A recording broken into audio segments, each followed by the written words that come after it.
Hello again, YouTube, from the machining cave.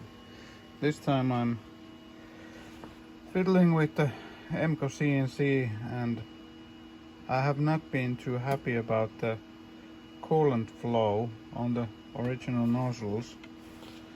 These ones, they atomize the flow too much because there's the thread inside these ball units.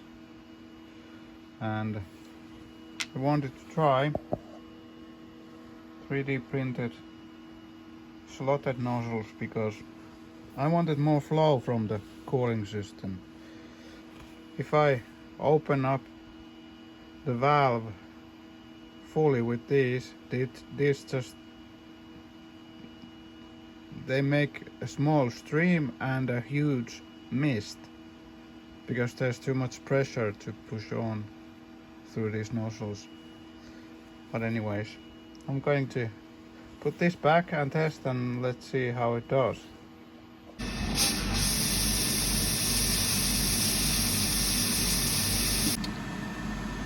So the new nozzles are in the machine.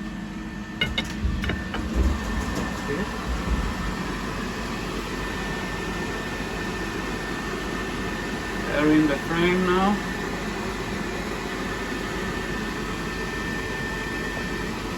There's much more surface area on these nozzles, and let's test how it works. Sorry about the glare, there's some glare in there. And here we go. Yeah, this is nice. This is very nice. The tool is completely submerged in the coolant.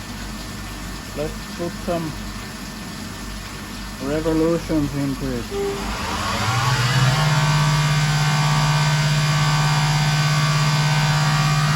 That's 8,000 revolutions per minute, and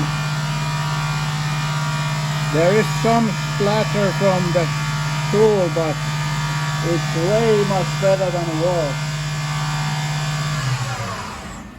It's much better than it was. I'm very happy about this because the fog that the original nozzles were making, it was horrible. Especially when you're spinning the small tools faster than there was too much mist in the air. It was slightly suffocating to be in here. But yeah, if you have any questions, put them down below. And well, you know the drill. If you want to subscribe, please do so. And have a nice day. Bye.